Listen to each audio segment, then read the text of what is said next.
Hi, everyone, and welcome to the How-Tos of APA Writing Style. This is our first in the Psychology Lunch and Learn series, our first event of this term. As you may know, we meet 3 times a term for a 30-minute session where we address an issue that's related to professional development, to writing, and just skill building more generally speaking. My name is Dr. Isabella Alicia. I'm the Associate Director of the Psychology Program. I am a developmental psychologist. For those of you who are interested in developmental psychology, send me an email, isabel.alicia@cuny.edu, and we can have conversations. I know some of you have been to my events in terms of career advising. I will hold those again, but this today is going to be the Lunch and Learn, and our first one focuses on APA style. I'm going to dive right into it since we only have half an hour. So I wanted to start off by talking about setting up your paper. For those of you who are psychology students, in every single psychology course, you've got an APA resource folder.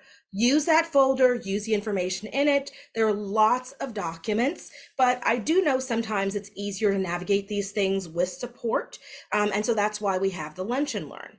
So let's go over some rules first in the PowerPoint, and then we'll actually do this together in a Word document. So our first thing is going to be setting up the font. All right, so APA style requires a certain type of font, and the font is either 12 points Times New Roman, or 11-point Calibri, or 11-point Georgia. When I was a student, it was only 12 points Times New Roman. The Calibri and Georgia, those are recent additions from the APA 7 edition that came out in 2019. I'm so happy for all of us that we have another font, because Times New Roman isn't the prettiest of fonts. Margins should be at 1 inch all around, so top, side, bottom, 1 inch all around, that's the margin. The only time you would have a larger margin is if you're going to have the document bound. So in some cases, if you're doing a thesis or if you're doing a manuscript of a certain type, you might be asked to have a slightly larger margin on the left side, but that's fairly rare. And typically you'll be, told ahead of time. But margins should be 1 inch all around. Most of us visually can see what 1 inch looks like. Page numbers go to the top right. All of your papers should be double spaced. So college papers in general should be double spaced. APA papers in particular should be double spaced. I know back in the day when we used to print out our papers, double spacing seemed a little bit wasteful, but everything is electronic. You're submitting your papers digitally. There's no reason not to double space. The only time you don't double space is if you're writing a letter or a memo. So letters and memos aren't double spaced, but all academic papers should be double spaced unless otherwise specified. The alignment should be left, so it should be left align, so not full align, not centered align, only applies to titles and section headers, but left align for most of your text. You have to have references in APA style.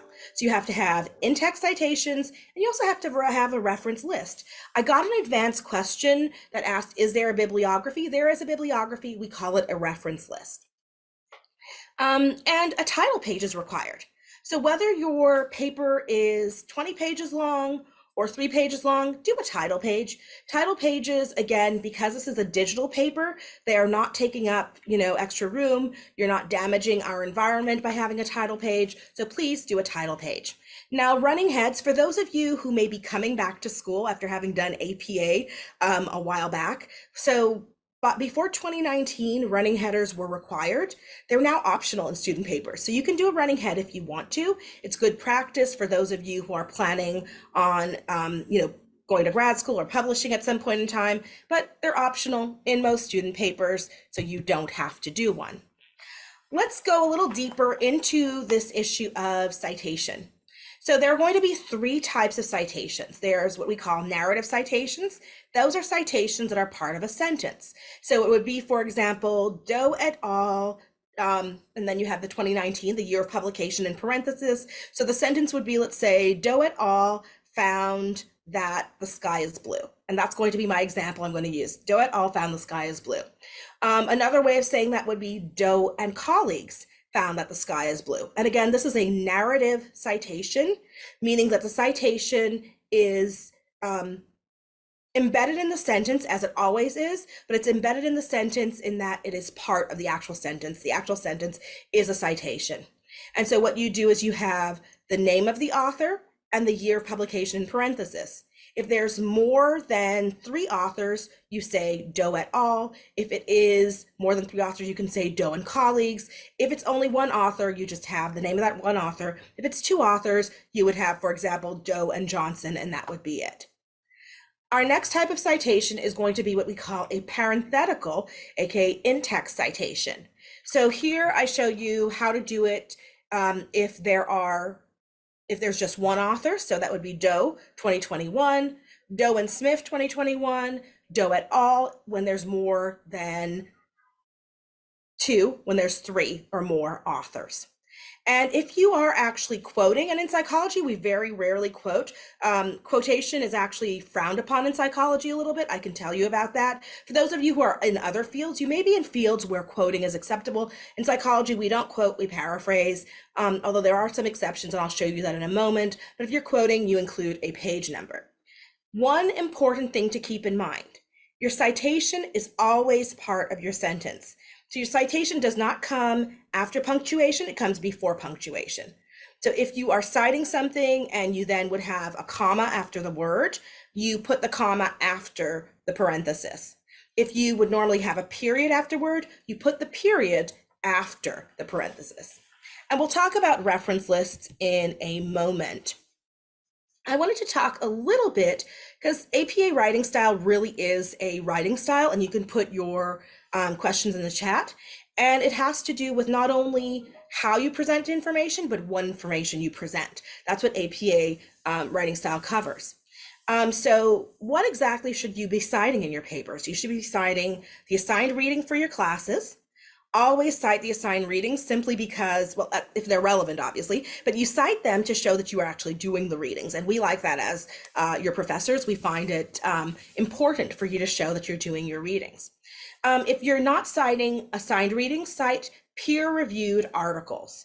These are primary sources, and you want to, really show that you're paying attention to developments in the field, and you can find peer-reviewed articles by going to the library's homepage, go to the database APA Psych Info. I'll show you how to do that in another Lunch and Learn, and you can actually pull up articles, and you can click a little box that says peer-reviewed so that you only get peer-reviewed articles.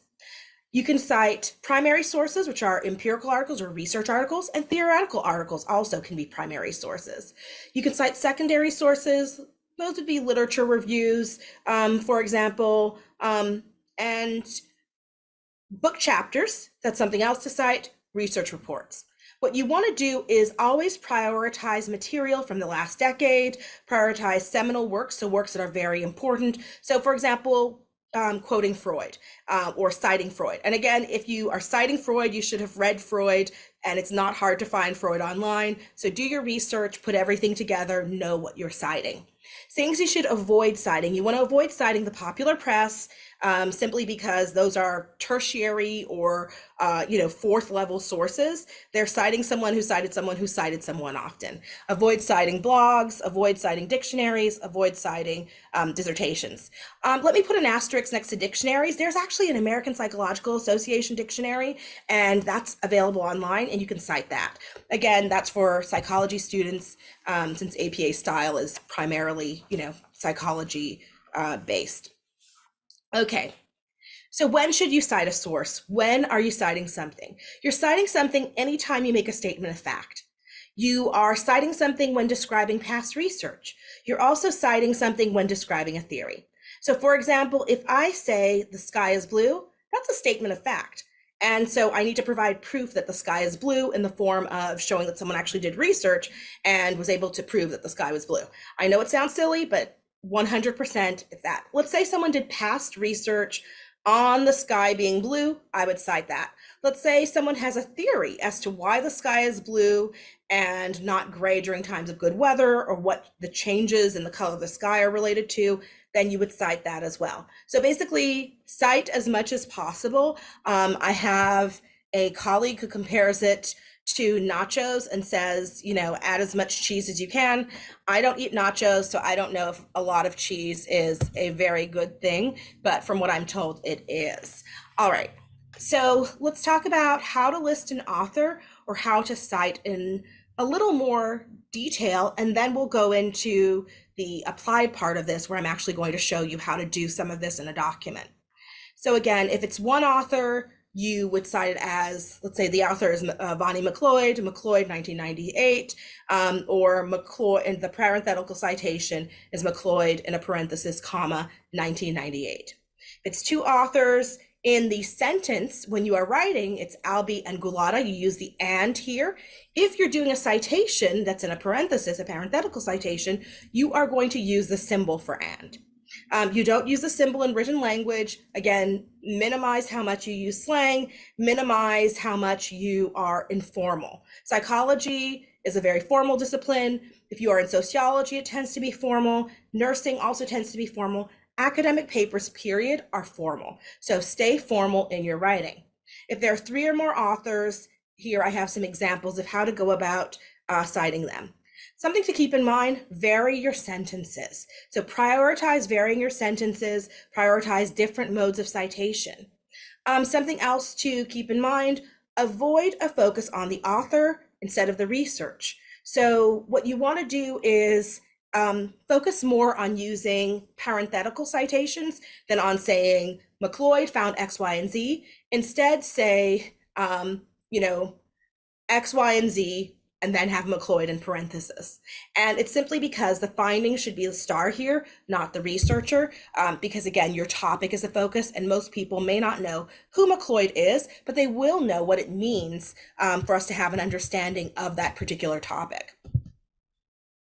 Okay, so not everything has to be paraphrased. I know I said, for those of you who are psych students, paraphrase everything. And yes, you should paraphrase most things. Things that don't typically get paraphrased in APA style, things where you can actually quote, would be technical terms. So technical terms, it's fine for you to use a technical term that is used in the paper. It's not considered plagiarism. You can't make up a new term for something. Just use what's there already. It's fine. Legal terms also, and then laws or statutes. You're not going to rewrite a law. You can actually cite a law. You can cite the sentence, and again, what you would do is you'd have the parenthetical reference, and you'd have the names in parenthesis, and the page where the actual quote comes from as part of your citation. Let's go through some basics to keep in mind as you write. If you say in your text several studies, then you have to cite several studies. If you say according to McLeod, you have to cite McLeod. I don't want you to say according to McLeod and then you cite Roberts. If you say prior investigations have found, then you must list prior investigations. So let's say you start off talking about a paper that was published in 2016. And then you say prior investigations have found, but you're then citing something published in 2017. That does not make sense. Everything has to be logical. So if you say prior investigations of things before 2016, then I want to see dates that are from before 2016. If you are writing about women and you're writing about research findings that are relative to women, you should be citing research that is specific to women. So it's basically stay on topic with your references, make sure your reference refers to what you're actually talking about. Some of you may have professors who will actually take the time and read your references and then say to you, the point you say this reference makes is not actually in the reference. And that's something I've done. That's something that I have several colleagues who do. And that's simply because it's part of proper APA writing, where you should write specifically about that article, not write about an article that paper references, or write about a general point that is not relevant to the specific points made. Okay, common errors in APA style writing. Let's go through that. Under citation is the first one. Under citation is when you don't cite enough. Err on the side of being excessively generous and cite more. A missing title page. You should always have a title page. Your name has to be on that document. Sometimes I use a feature that allows me to blind grade, meaning that I will grade without seeing the person's actual name. There are different features that allow you to do that. And then what I do is I go back and I look at the title page so I can see the student's name. So unless you've been asked to leave off a title page, include the title page because we need to see your name. You can't count on the faculty member keeping everything on Blackboard. As I said, I sometimes download the papers and then use a name removal feature that allows me to grade blind, so to speak. So I'm grading without your name, and then I have to re-upload your paper so that it will be under your name. So again, your name should be on the paper for that reason. References in the wrong place is going to be also a big issue because sometimes what we find is that the references are placed after punctuation when they should be before punctuation, or a reference to one particular article is made when a reference to another article should be made. Be careful. Do this while you're writing instead of doing it at the end as an add-on. Think about yourself as writing in APA style as opposed to APA style being something that you add in like a condiment at the last minute. So this should be part of your preparation of the dish, so to speak. It's not something that you throw on. Okay, so let's go through a checklist of things to do before you hit send. Before you hit send on a paper, you're going to verify that you're using the right font and that the font is uniform throughout. It shouldn't be that, for example, you start page 1 with Times New Roman 12-point font, and then by page 10, you're on to Georgia 11-point font. That's not okay. The font should be the same throughout the document, and there should not be variations in font for a number of different reasons, including visual needs, because that's something else we should think about, people's visual needs. Page numbers should be in your document, double spacing, in-text citations, narrative citations. You should also have a reference list that matches these, meaning that what you're citing is in the reference list. And I typically will look at your reference list to make sure that everything you cited is in the reference list, and you can lose points on assignments if you don't actually have a reference list that matches what's in your document. And it's also important to always run a spell and grammar check before you hit send on a paper. Run the spell, run the grammar check, make sure that everything is in order. Again, try to be more formal with academic papers. Unless you're doing creative writing, formality is expected. So I see a number of messages in the chat. Let's start with those, and then I will move on to live questions, and we can actually wrap up by doing a brief demonstration. Okay. All right, so I'm looking at the questions, and I see, yes, you've been told, yes, a recording will be provided. There's one question about that. Is there anything specific we should put on the title page? 100%. Let me share that. So I'm going to switch my share to what the document actually should look like. And there's a specific format for everything in psychology, which won't surprise, psychology and APA style being American Psychological Association style. So this won't surprise some of you at all that there are specific things that should be on your title page. So your title page should have the title of your paper, and that should be in boldface. Next, you have your name, your last name, you have your institutional affiliation. So CUNY School of Professional Studies, that's your institutional affiliation, that's where you're a student. Next, you should have the course code, so the name of the course, and the instructor name, and then you can have a date. Now, I think it's a good idea to always include a date on your papers, just because sometimes you'll have papers that are on a similar topic, or you'll have multiple drafts of the paper. So write a date on the paper like that. You will know this is the latest version or something of that sort. I sometimes also include a date in my file name for the paper, simply so that I'll know when it was last edited, and I'll also include my initials. So I'll have the name of the paper, the date, and my name, and that's even in my own documents that I keep for myself. And we can talk about that a little bit more at another lunch and learn about getting organized. Okay, So how often do you need to cite? You're writing 2 or 3 sentences about a particular reference.